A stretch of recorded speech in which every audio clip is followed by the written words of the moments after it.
창세기 1장 1절을 보면 창조예요. 하나님이 세상을, 천지를, 세상을, 하나님이 뭐예요? 태초에 하나님이 천지를 창조하시니라. 맞아요. 생각도 안 나네. 창조죠. 2절은 혼돈이에요. 창조했는데 막 멋지게 쫙 창조한 게 아니라 땅이 혼돈하고 공허하며 흑암이 깊음 위에 있고 하나님이 신호 수면 위에 운행하시니라. 혼돈이에요. 그러니까 무슨 얘기냐면 아무것도 없었다. 뭐도 없냐면 식물도 없어요. 식물이 없다는 거는 뭘 뜻하죠? 사막이에요.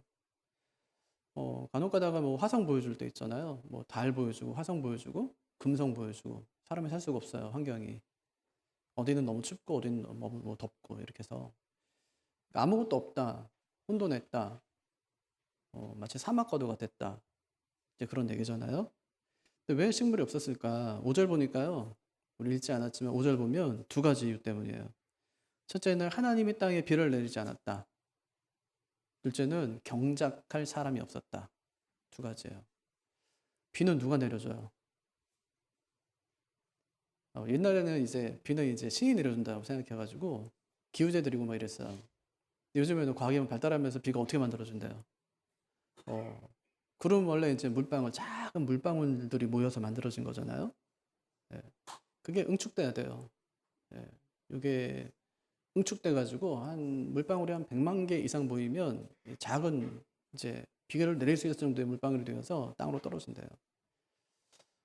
그렇게 하기 위해서는 화학적인 반응도 일어나야죠. 그냥 뭐 습도도 맞아야 되고 또 물도 모여야 되고 거기다가 먼지도 섞이고 뭐 대기에 있는 오염된 것들도 섞이고 막 이래가지고 이게 좀 환경에 맞아야 돼요. 딱 맞았을 때 비가 내려요. 근데 하나님이 그거 하지 않았다는 거잖아요. 네, 식물이 없었다는 거, 비가 내리지 않았다.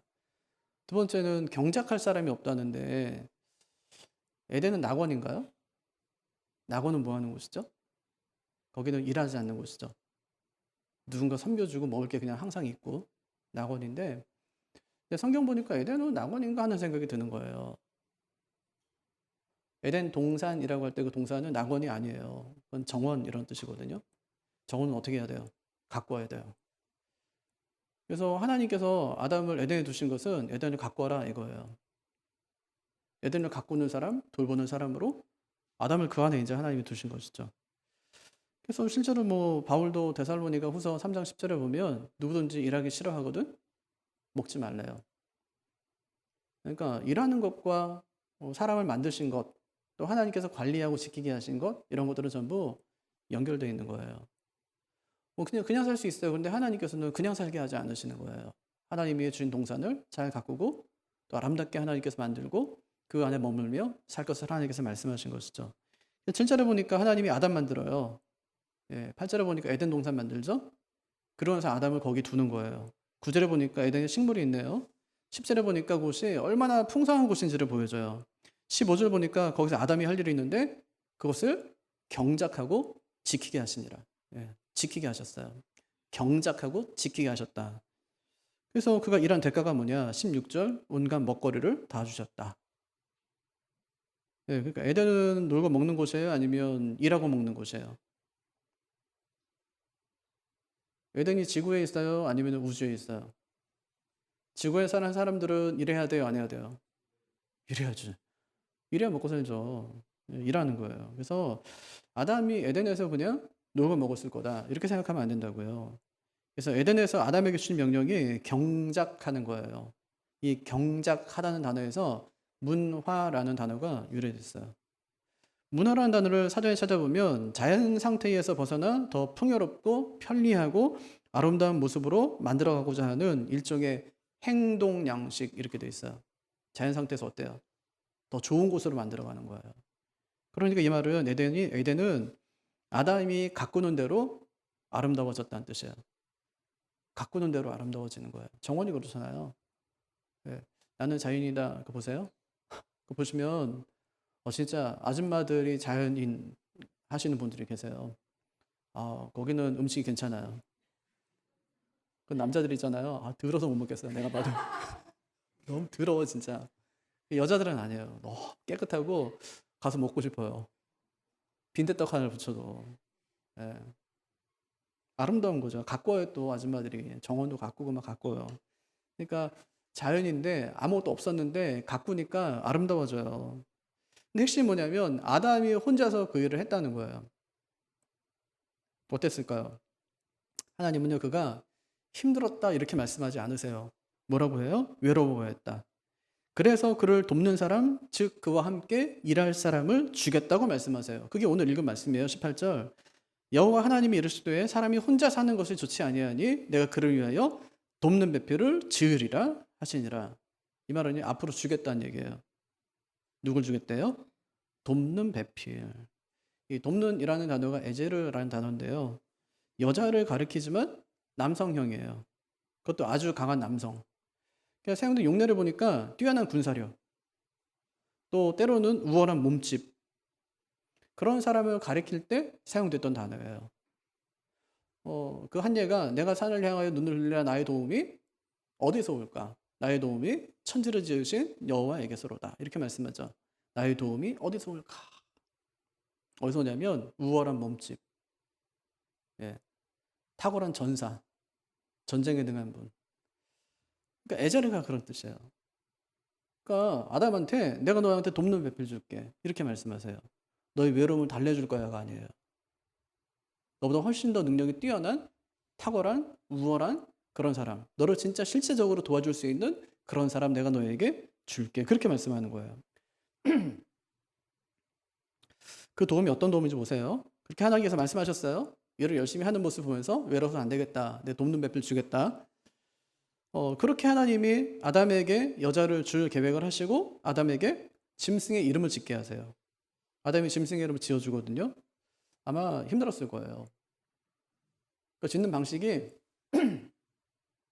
하나님이 노아에게 짐승들을 보내시는 방식과 똑같아요. 노아가 120년에 걸쳐갖고 방주 다 만들었어요. 하나님께서 짐승들을 다 보내는 거예요. 정결한 거는 7쌍씩, 부정한 거는 2쌍씩. 왜 7쌍씩 하죠? 제사 나중에 드려야 되니까 정결한 걸로. 7쌍씩, 2쌍씩. 다 하나님께서 이끌어 보내세요. 그걸 들여보내면 되는 거예요. 칸칸이 그냥 들여서 보내면 되는 거죠. 네. 아담에게 하나님이 모든 짐승과 새들의 이름을 지어주라고 말씀하시면서 아담에게 하나씩 다 보내요. 그럼 아담이 한 마리씩 한 마리씩 그 생김새와 특징을 보면서 이름을 다 지어주고 불러줬어요. 이게 힘든 거예요? 아니면 이거는 뭐 아무것도 아니에요? 힘든 거예요. 너무 힘들어요. 그러니까 오죽하면 우리가 애 이름을 지을 때 돈 주고 짓겠냐고요. 너무 힘드니까 돈 주고 짓겠냐고요. 뭐 3개쯤 받아가지고 우리끼리 막 상의하다가 이걸로 하지 이제 그렇게 생각하잖아요. 힘든 일이란 말이에요. 근데 그가 그 짐승의 이름을 다 짓도록 그에게 배필이 없었다. 그렇게 얘기하는 거잖아요. 그러니까 하나님께서 아담이 혼자 일하는 거 보면서 배필을 줘야 되겠구나. 돕는 배필 줘야 되겠구나. 아담이 힘겹게 이름 짓는 모습 보면서 내가 돕는 배필을 내가 줘야 되겠구나 하고 생각한 거예요. 그러니까 하나님께서 아담에게 하와를 주려고 한 것은 그에게 실질적인 도움이 필요해서 그랬어요. 도움이 필요해서. 그래서 인류 최초의 수술이 시작되는 거 아닙니까? 하나님이 아담을 마취시켜서 재워요. 집도인은 하나님이고 환자는 아담이고 수술의 목적은 아담에게서 갈빗대 하나를 꺼내서 여자를 만드는 겁니다. 하나님이 아담의 갈빗대 하나를 빼고 그 자리를 살로 채워 넣어요. 갈빗대 하나를 들고 여자를 만드세요. 이처럼 여자는 남자와 전혀 다른 존재입니다. 남자보다 훨씬 더 우월해요. 월등하고. 왜 그럴까요? 첫째, 여자는 에제르예요. 에제르라는 단어에서 엔젤이라는 말이 나왔어요. 천사. 여러분 성경에 보니까 하나님이 천사를 언제 보내줘요? 보내주는데 언제 보내줘요? 도움이 필요할 때. 네. 천사가 하는 일이 뭐죠? 기도 응답을 가져오고 또 전쟁을 수행하고 하나님의 뜻을 전하고. 네.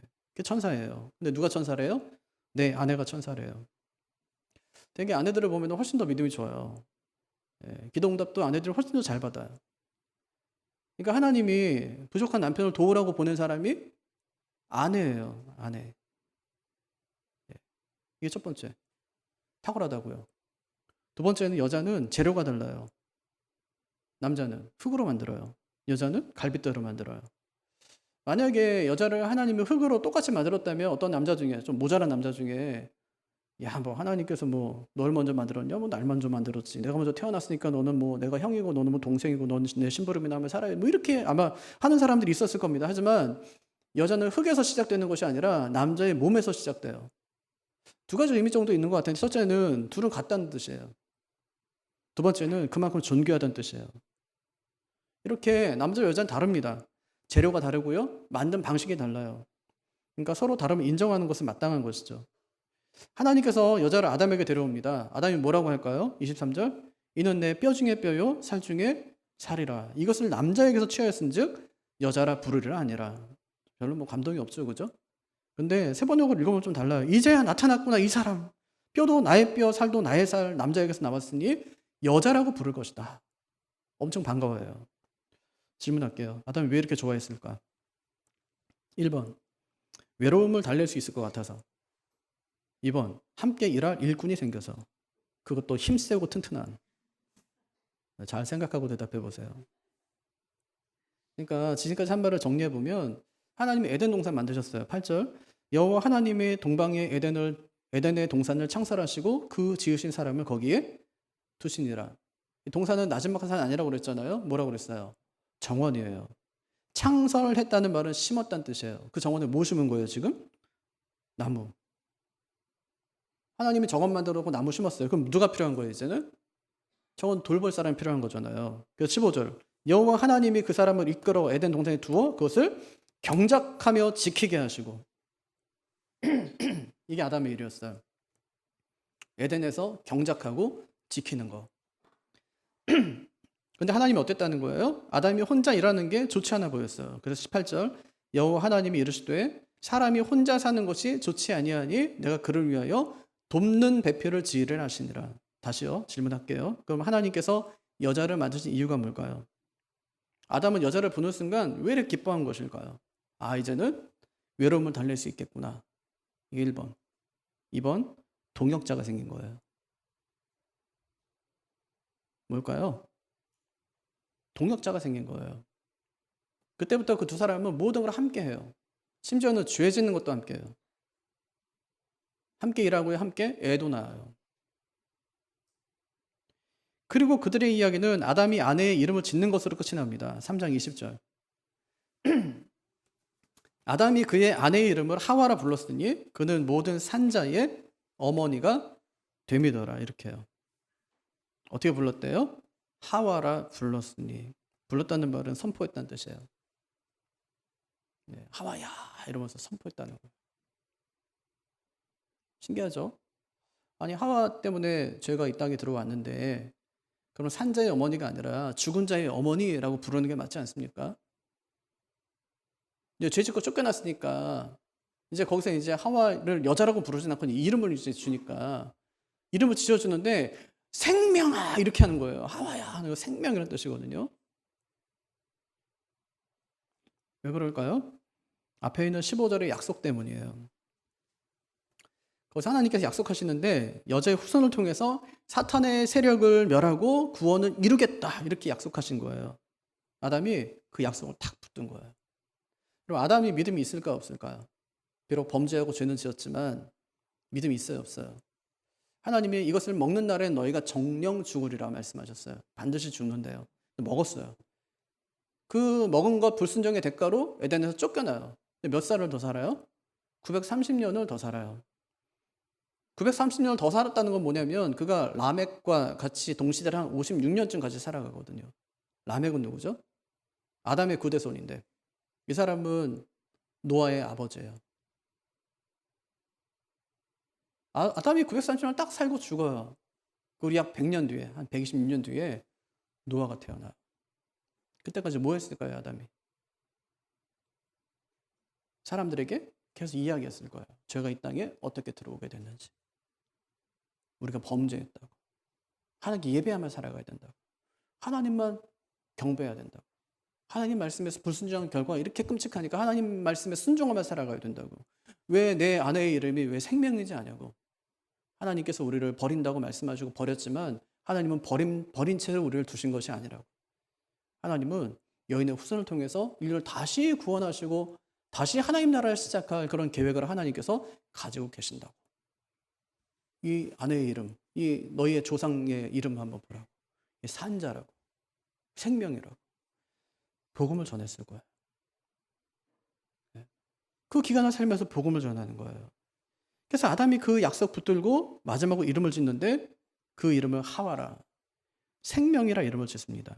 그러니까 그 이름에는 나는 비록 하나님의 말씀에 불순종해서 실패한 삶을 살았지만 내 아내를 통해 오실 구원자는 내가 실패한 일을 역전시켜 인류를 죽음에서 생명으로 옮기실 것이라는 그 약속을 그 이름 안에 담은 겁니다.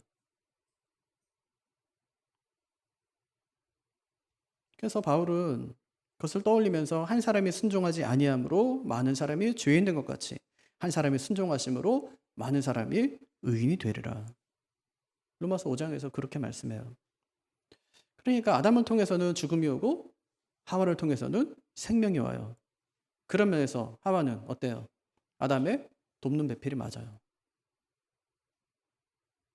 아담이 지은 죄에 대한 역전을 이루니까 돕는 배필이 맞죠.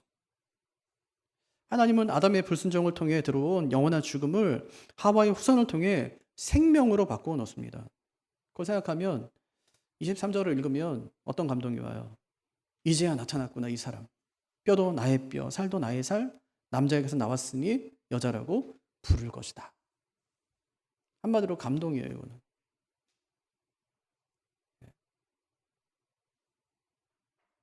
뒤에 아담이 생각해도 자신의 아내를 나의 돕는 배필로 주셨다는 것은 너무 감동인 거예요. 자기의 인생을, 인류의 역사를 완전히 뒤집어 놓으셨으니까.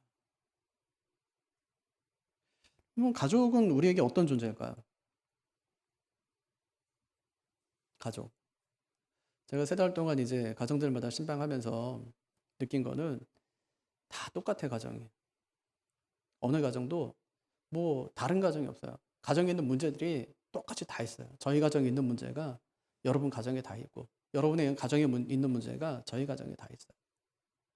남편과 아내 사이 마찬가지예요. 진짜 뭐 저 집은 사이가 좋아 이래도 네, 진짜 좋아요. 네, 다 문제 있어요. 다 어렵단 말이에요. 그래서 제가 오늘 말씀 한 주간 동안 뭐 어떤 말씀 전해야 될까 하면서 신방 이제 오늘 하면 이제 끝나거든요. 그래서 모든 가정에게 좀 이 말씀 전해줬으면 좋겠다는 생각이 들어서 오늘 말씀을 제가 여러분과 함께 나누는데 가족이 우리에게 어떤 존재일까? 우리는 가족에게 어떻게 해야 될까? 그 3가지로 말씀을 좀 나누려고 그래요, 오늘 말씀으로. 첫째가 하나님이 주신 가족을 귀하게 여기라는 말이에요. 하나님이 아내를 돕는 배필로 주세요. 여기서 돕는다는 말은 종속되어 불임을 당한다는 뜻이 아니에요. 국어사전 찾아보니까 이렇게 정의해요. 남이 하는 일이 잘 되도록 거들거나 힘을 못해다. 또 위험한 처지나 어려운 상황에서 벗어나게 하다. 그럼 돕는 자가 큰 자예요? 아니면 도움을 받는 자가 큰 자예요? 학생이 커요? 선생이 커요? 어른이 커요? 아이가 커요? 누가 누구를 도와요? 학생이 선생을 도와요? 아니면 선생이 학생을 도와요? 아니, 어른이 아이를 도와요? 아니면 아이가 어른을 도와요? 어른이 아이를 도와요. 돕는 자가 큰 자예요. 하나님이 여자를 늦게 창조하세요. 왜냐? 남자의 부족한 것을 채우기 위해서. 남자 혼자 살았어요. 혼자 일했어요. 부족해 보였어요. 여자를 보내주셨어요. 부족함이 채워지게 하셨어요. 그럼 아내 귀한 줄 알고 살아야 돼요. 예전에는 이제 요즘에는 뭐 여보 당신 하는 집이 별로 없지만 얘는 다 여보 당신하면 살았어요. 남편은 아내를 향해서 여보라고 부르고 아내는 남편에게 당신 이렇게 이제 불렀어요. 저희 아버지가 그래요. 여보는 여보세요 위에 준말이다 이래가지고 그러니까 아무 의미도 없다는 거예요. 그러니까 여보세요 하는 건 좀 이제 너무 길고 좀 그러니까 여보 이렇게 불렀는데요. 사실 그런 뜻은 아니거든요. 그러니까 옛날 사람이죠.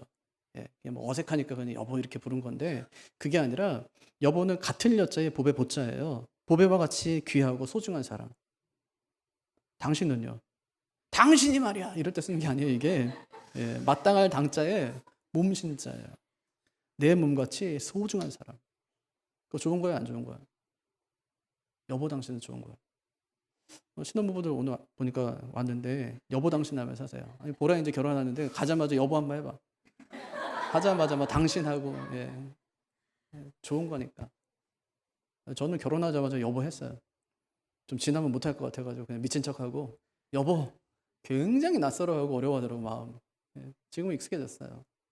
좋은 말이잖아요. 여보 당신. 가족은요 하나님이 주신 겁니다. 가족을 귀하게 여겨야 돼요. 하나님은 가족을 사랑하라고 만들어 주셨습니다. 하지만 사람들은요 가족끼리는 사랑하는 거 아니야 뭐 이래요. 그래서 친구는 막 사랑하고 옆에 있는 사람 막 사랑하고 인류도 막 사랑하는데 가족을 사랑하지 않아요. 소통하지 않아요. 대화하지 않아요. 속마음을 털어놓지 않아요. 자기의 마음을 친구한테 다 털어놓는데 내 안에는 모르고 있어요. 가족의 귀함을 알고 서로 사랑하며 살기를 바랍니다. 그게 가족이에요. 두 번째는 서로 돕는 가족이 되세요. 여자는 남자의 도우미가 아닙니다. 저도요 딸이 둘이 있는데 내 딸이 만약에 결혼해서 남편의 종노릇이나 하고 있다면 진짜 막 속상할 것 같아요.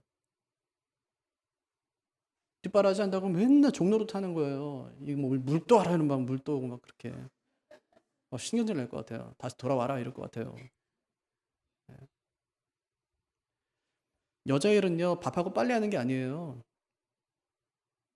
예전에는 그런 일이 없었어요. 밥하고 빨래하는 일이 옷도 없으니까. 밥하고 빨래하는 일이 아니에요. 하면 어떤 일을 했을까?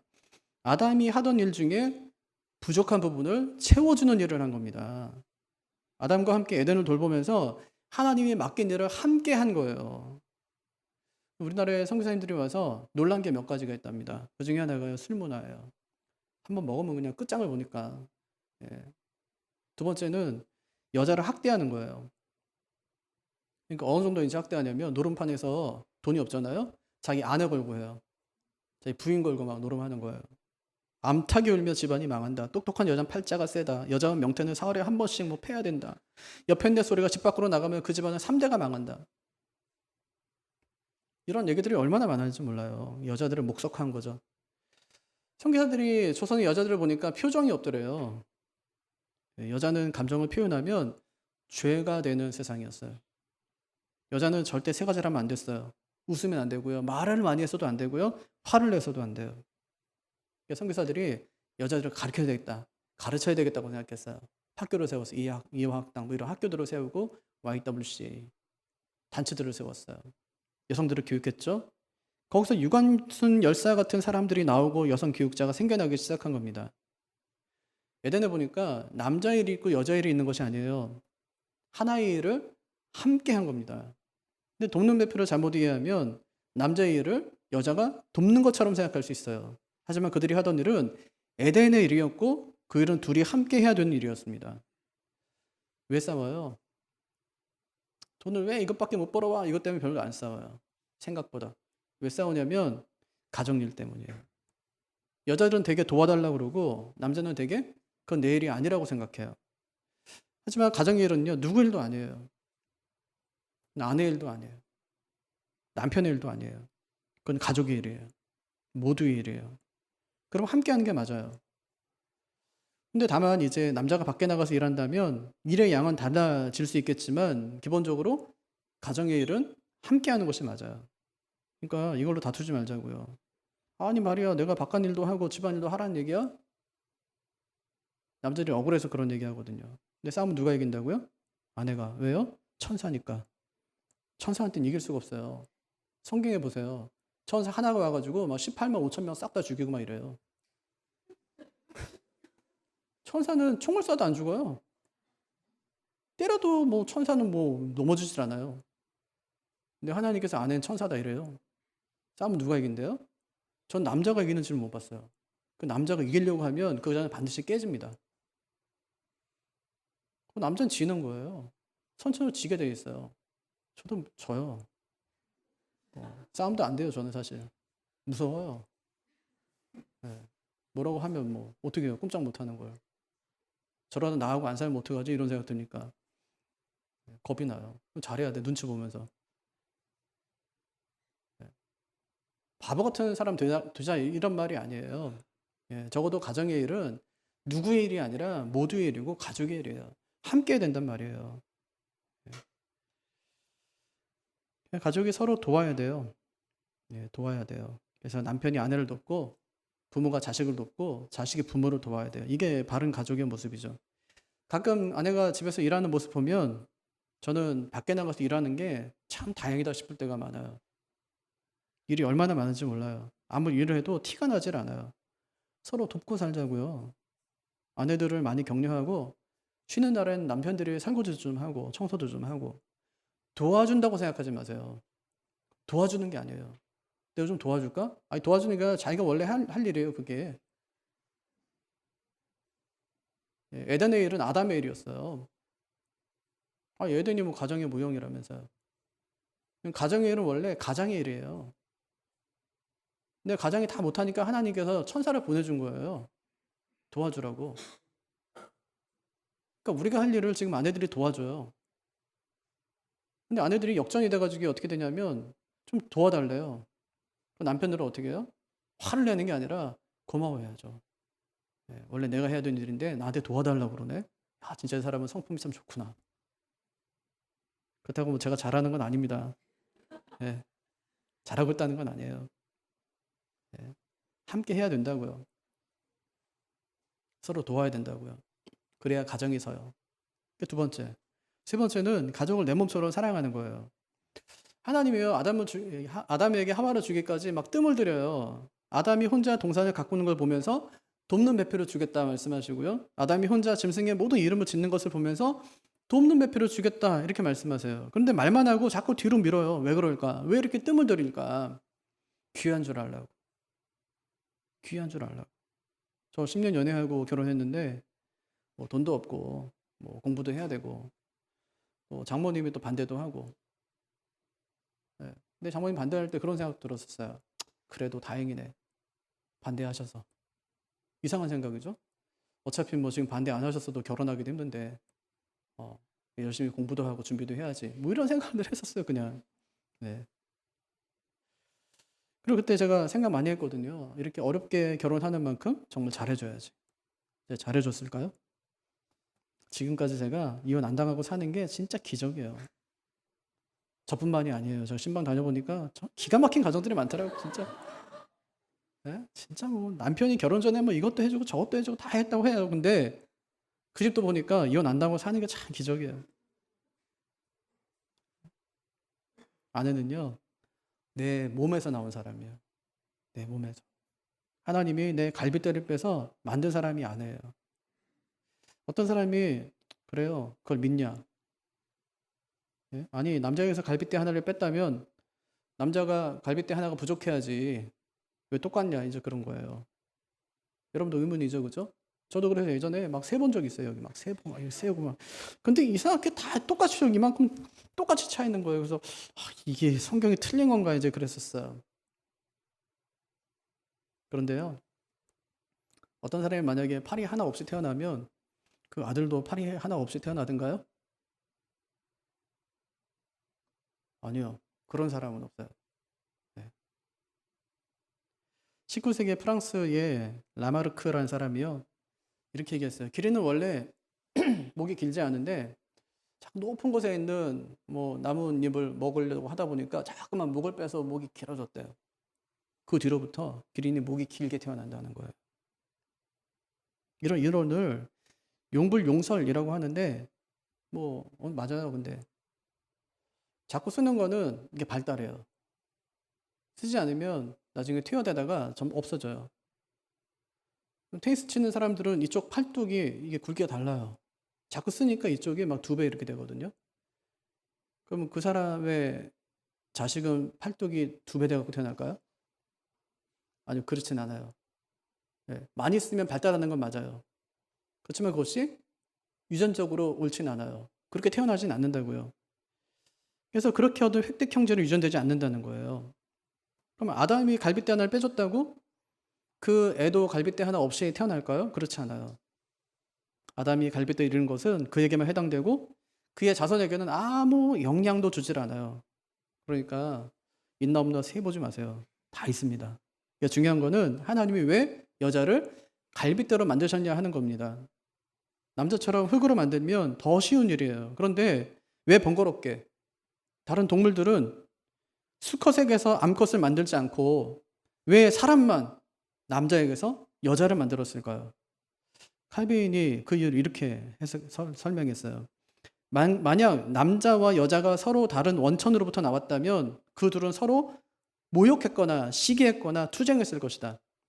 아담의 몸 일부를 취한 이유는 그 자신의 한 부분을 보다 큰 자비하심으로 끌어안을 수 있게 하기 위함이다. 그렇게 갈빗대 하나를 잃었지만 훨씬 더 큰 보상이 주어졌다. 신실한 인생의 동반자를 얻었다. 전에는 불완전했지만 이제는 아내 안에서 완전하게 된 자신을 보게 되었다. 네. 그러니까 하나님께서 아담에게서 갈빗대를 취해서 아내를 만든 것은 온전케 하기 위함이에요. 그를 온전케 하기 위해서. 두 번째 이유가 있어요. 하나님이 여자를 남자의 갈빗대로 만드신 이유. 이게 마지막 아담이신 예수 그리스도의 역할에 대해서 알려주기 위해서요. 하와는 어디서 태어나죠? 아담의 옆구리의 상처를 통해서 태어나요.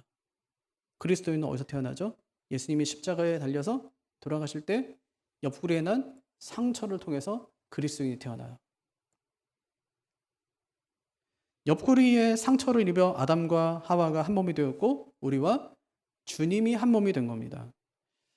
그럼 이렇게 한 몸이 된 사람들이 해야 될 일이 뭘까요? 서로 사랑하는 거예요. 그럼 어떻게 사랑해야 될까요?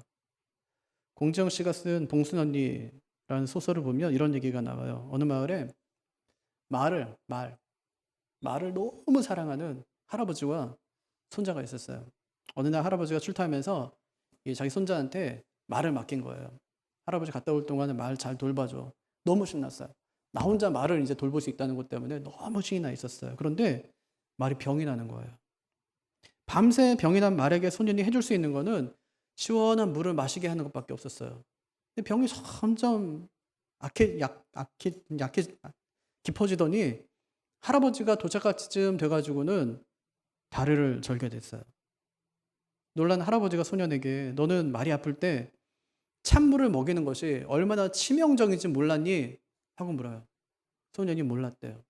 하지만 할아버지 내가 이 말을 얼마나 사랑하는지 할아버지도 아시잖아요. 그때 할아버지가 조용히 말해요. 얘야, 누군가 사랑한다는 것은 어떻게 사랑하는지를 아는 것이란다. 이게요, 뼈 때리는 말이에요. 우리는 서로를 사랑한다고 그래요. 근데 사랑하는 방식이 그가 원하는 방식이 아니라 내가 원하는 방식이에요. 사랑하는 방식을 바꿔야 돼요. 그가 원하는 방식으로. 그가 받고 싶은 사랑을 해주는 거예요. 그럴 때 가정이 온전히 설 수 있는 거예요. 말씀을 정리하겠습니다. 오늘 세 가지 말씀 전했어요. 첫째는 하나님이 주신 가족을 귀하게 여기자. 둘째는 서로 돕는 가족이 되자. 셋째는 가족을 내 몸처럼 사랑하자. 하나님은 아담이 일할 때 그에게 일꾼을 보내주신 것이 아니에요. 그에게 아내를 보내주세요. 아내는 또는 가족은 우리 인생에서 가장 큰 힘입니다.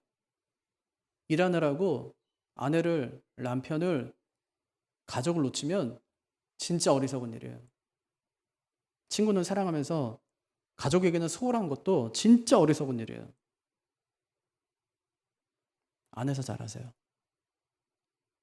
밖에서 아무리 잘해봐야 다 헛수고예요. 저는 그것을 욥기에서 봐요. 욥이 진짜 잘했어요. 돈도 많으니까 진짜 1년에 몇 번씩 그냥 막 사람들 불러다가 잔치 먹이고 막 이랬어요. 가난한 사람들 막 돈으로 막 도와주고 막 그랬어요. 어려움 당했을 때 한 놈도 찾아오질 않아요. 한 놈도. 와서 우는 사람들 새 친구 있잖아요. 계속 욥한테 처음에는 위로하는 거지 나중에는 계속 뭐라고 하냐면 네 들떠물 거야 회개라 계속 이래요. 하나님 판결 내리고 38장, 39장, 40장, 41장, 42장 가가지고 마음 맞으면 모르 욥이 다 회복되고 나니까 또 사람들이 찾아오는데 뭐 갖고 오냐면 돈 갖고 와요. 그땐 돈도 필요 없어요. 더 많아졌기 때문에. 어려울 때 왔어야죠. 헛방이에요. 가정에 잘해야지. 돈도 밖에 나가 쓰지 말고 가족에게 써야죠. 사랑도 다니면서 이상한 사람한테 사랑을 주지 말고 가정에서 사랑을 줘야죠. 하나님께서 아담에게 하와를 주실 때 돕는 배필로 주세요. 나보다 훨씬 나아요. 아내가. 도와줄 수 있어요. 나를 아주 실질적으로 도와줄 수 있어요. 네. 감사하며 사는 그런 가정들이 되시기를 주님의 이름으로 축복합니다. 자리에서 일어나